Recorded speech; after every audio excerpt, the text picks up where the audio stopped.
Hello दोस्तों, मैं हूं आपका होस्ट एंड दोस्त राहुल और आज मैं आपके लिए लेकर आया हूं बहुत ही इंपॉर्टेंट चैप्टर आपकी बुक विस्टास से journey to the end of the earth. इसमें से क्वेश्चन निश्चित रूप से आने वाला है और एक एक पॉइंट को हम डिस्कस करेंगे। So no drama, only work. Let's start.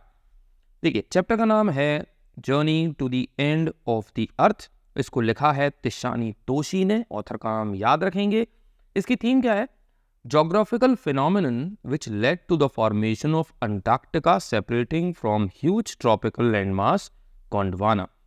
पहले 500 मिलियन ईयर्स पहले एक बहुत बड़ा लैंडमास हुआ करता था जिसका नाम था गोंडवाना, ठीक है, जो कि बाद में टूटा और टूटने के बाद में से उससे एक हिस्सा निकला जो कि फ्रिजिड रह गया बिल्कुल, जिसका नाम था अंटार्कटिका।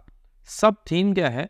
ग्लोबल वार्मिंग के बारे में डिस्कस किया गया है, हिस्ट्री ऑफ ह्यूमन, इंसान के मानव इतिहास के बारे में, ठीक है, and need to conserve our environment, और हमारे एनवायरनमेंट को संरक्षित करने की, कंजर्व करने की कितनी नीड है उस पर डिस्कशन किया गया है। सेटिंग यानी सीन क्या है? अंटार्कटिका में एक एक्सपीडिशन गया था जिस एक्सपीडिशन का नाम था students on ice. Main character Tishani Doshi. ये एक ऑटोबायोग्राफिकल एक्सट्रैक्ट है। अब सबसे पहले एक शॉर्ट डिस्क्रिप्शन ले लेते हैं ऑथर का। Tishani Doshi is an award winning poet, dancer and novelist. ये पोएट भी है, डांसर भी है और नॉवेलिस्ट भी है। She has published 6 books of fiction and poetry. उन्होंने 6 बुक लिखी हैं फिक्शन और पोइट्री पर। उनकी सबसे रीसेंट बुक जो है उसका नाम है girls are coming out of the woods, a collection of poem shortlisted for the 10 Hughes awards and published in the USA Copper Canyon press, UK में ब्लडेक्स में, इन इंडिया में हापर कॉलिंस में।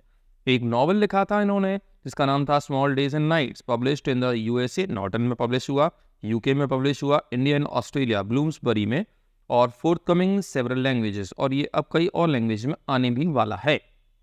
Main points chapter के लिए याद क्या रखने हैं, ध्यान से सुनिएगा और एंड तक बने रहिएगा वीडियो के। पहला है, the writer visited Antarctica, the coldest, driest and windiest continent in the world. ठीक है, अंटार्कटिका के बारे में 3 एडजेक्टिव दिए गए हैं। कोल्डेस्ट है, सबसे सूखा है, और विंडीएस्ट, बहुत हवादार कॉन्टिनेंट है दुनिया का। ये लोग गए थे किसमें? एक रशियन रिसर्च वेसल में। इस रिसर्च वेसल का नाम था एकेडमिक शुकाल्स्की। ठीक है, the journey began at Chennai. Author की जर्नी चेन्नई से शुरू होती है। पास्ड थ्रू मेनी एरियाज, कई एरियाज से गुजरे। Geographical, local, ecological and temporal. Temporal मतलब वर्ल्डली, दुनिया के, सांसारिक। इन जगहों से वो गुजरे, कई सारे चेक पॉइंट्स क्लियर करे, टाइम जोन्स क्लियर करे। ठीक है, इन सब जगहों से लगभग इन ये कहती हैं कि मेरी जर्नी 100 आवर्स की थी, 100 आवर्स की मैंने ये जर्नी करी थी। The writer's first reaction to the continent was of relief. जब पहली बार राइटर अंटार्कटिका पहुंची तो क्या कहते हैं, उनको बहुत राहत महसूस हुई। उसके बाद ज़बरदस्त वंडर, आश्चर्य हुआ उसकी वास्टनेस यानी उसके एक्सपेंस को देखकर।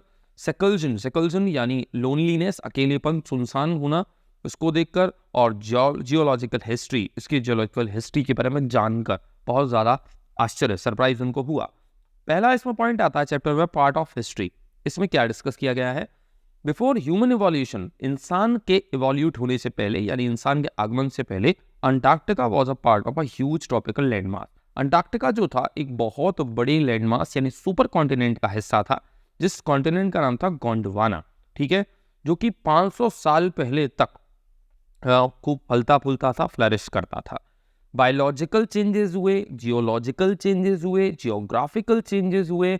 इन चेंजेस की वजह से अंटार्कटिका अलग हो गया, टूट गया और moved away, evolving into what it's today. आज वो ऐसा बन गया जैसा कि आपको दिखाई देता है। कहने का मतलब है, आज जो आपको ग्लोब दिखाई देता है वो ये सब चीज़ गोंडवाना का ही हिस्सा थी। पहले इतने सारे अलग अलग चेंजेस होने की वजह से वो सेपरेट हुए, अलग अलग लैंडमास में बने, और आज जैसा ग्लोब आपको दिखता है वो आपके सामने है।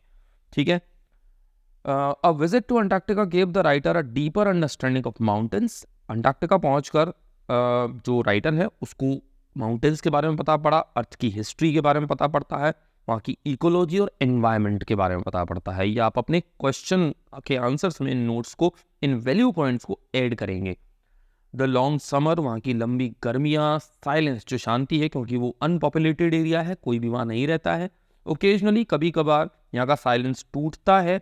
कब? या फिर आइस शीट क्रैक हो या एवलांचेस आए तब ये साइलेंस टूटता है। ब्लू वेल्स देखने को मिली, आइसबर्ग्स देखने को मिले। इतना बड़ा आइसबर्ग जो कि बेल्जियम जितना बड़ा था, ठीक है, सबसे बड़ा जो आइसबर्ग अब तक रिकॉर्ड किया गया है साइज ऑफ बेल्जियम है। ये थोड़ा ज़्यादा ही हैवी हो रही है इंक, मैं ठीक कर देता हूँ, ये ठीक है, ये ठीक है, ओके। अब ह्यूमन इम्पैक्ट दूसरा पॉइंट है इस चैप्टर के अंदर।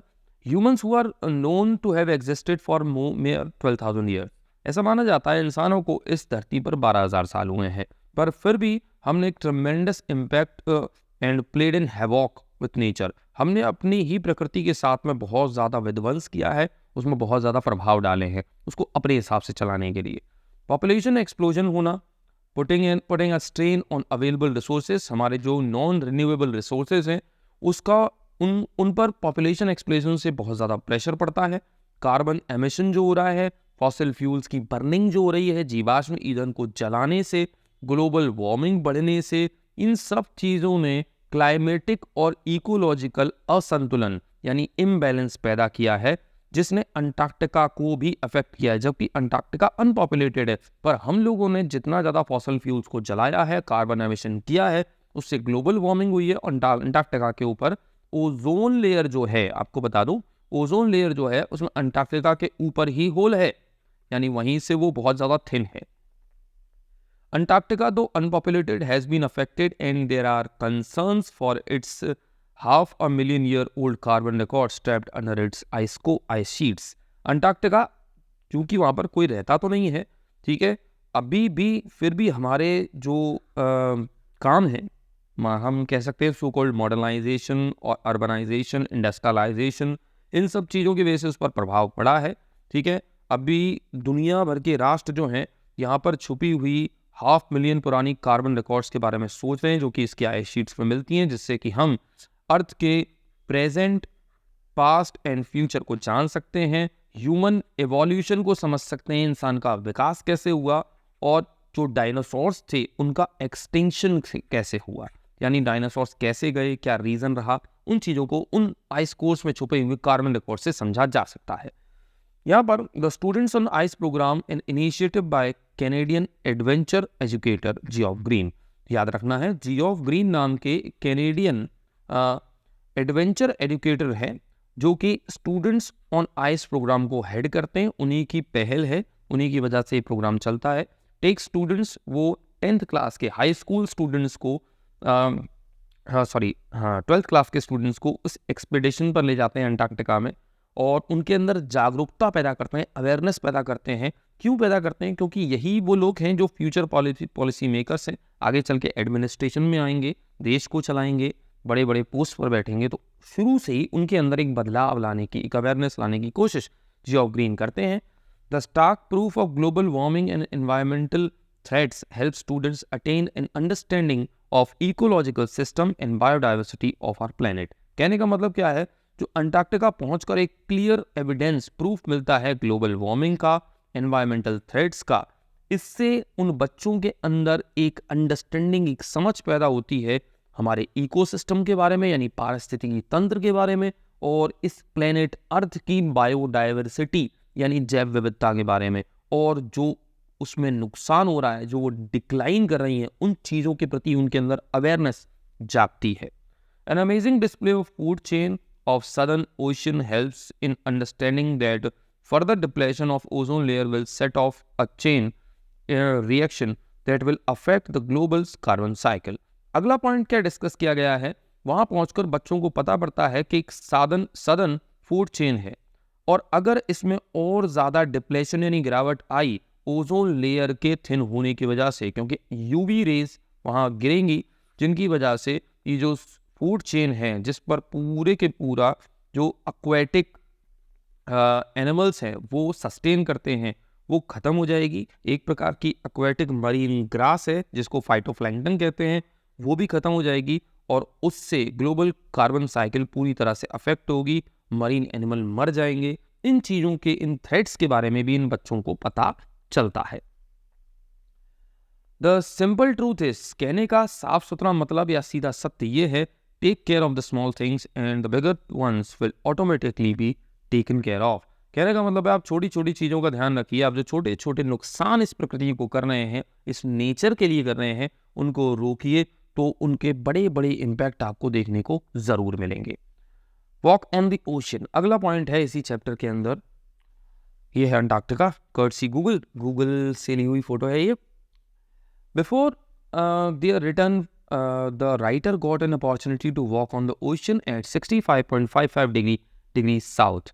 अंटार्कटिका से लौटने से पहले वहाँ 65.55 डिग्री साउथ में उनको एक मौका मिला ओशन पर चलने का। ओशन पर चलने का मतलब क्या था, वो पूरा जमा हुआ था, उस पर आइस थी, which made her realize that she was walking on 180 meters of ocean water।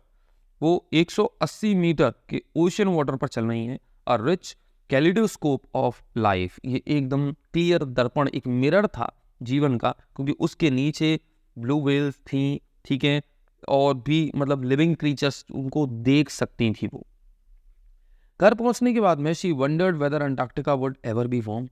अब उनके अंदर एक चिंता हुई, पहले की तरह जब सब कुछ वार्म था, यानी अंटार्कटिका जब गोंडवाना का पार्ट था, तो क्या दोबारा ये वैसे ही गर्म हो जाएगा? How much difference a million year can make, 1 million year में कितना अंतर आ गया है, आगे ईच डे से कितना डिफरेंस पड़ेगा, ये वो सोच रही हैं। कहने का मतलब ये है कि एक दिन के प्रयास से कुछ नहीं होगा, आपको लगातार प्रयास करने पड़ेंगे अगर आपको अच्छे पॉजिटिव बदलाव लाने हैं। अगले इसमें जो टर्म है इंपॉर्टेंट टर्म्स, उनको देख लेते हैं। इंपॉर्टेंट टर्म्स में सबसे पहली चीज है सुपर कॉन्टिनेंट। इसका मतलब क्या है? A former large continent from which other continents are held to have broken off and drifted away. एक बहुत बड़ा सुपर कॉन्टिनेंट, एक बहुत बड़ा महाद्वीप, जिसमें से कि बाकी के अन्य महाद्वीप टूटकर अलग हुए और बहकर अपनी अपनी जगह आ गए। कॉर्डिलेरियन फोल्ड्स, क्या मतलब है इनका? An extensive chain of mountains और माउंटेन रेंजेस, यानी एक बहुत बड़ी पर्वतमाला। और प्री कैम्ब्रियन ग्रेनाइट शील्ड्स, इनका मतलब क्या है? Large areas of relatively low elevation that forms part of continental mass. Prognosis एक वर्ड यूज हुआ है, एक टर्म यूज हुई है, इसका मतलब है a forecast of likely outcome of a situation. आने वाले समय में क्या होगा उस रिजल्ट के बारे में एक भविष्यवाणी करने को प्रोग्नोसिस कहा जाता है। तो दोस्तों ये थे सारे के सारे मेन पॉइंट्स आपके चैप्टर के, ठीक है। आई होप आपको सारे पॉइंट्स मिल गए होंगे और इन पॉइंट्स के बाद एक भी क्वेश्चन जाने वाला नहीं है। आपको एक एक पॉइंट्स को बड़े ध्यान से समझना है, 1 2 3 बार वीडियो देखना पड़े देखिए। अपने दोस्तों के साथ में इसको शेयर कीजिए, लाइक कीजिए और चैनल को सब्सक्राइब जरूर कीजिए और बने रहिए अगले वीडियो के लिए। Till then see you, take care of yourself. और नीचे जो क्वेश्चंस लिखे हैं इन क्वेश्चंस को जरूर एक बार देख लीजिएगा, स्क्रीनशॉट ले लीजिएगा। Bye bye, take care.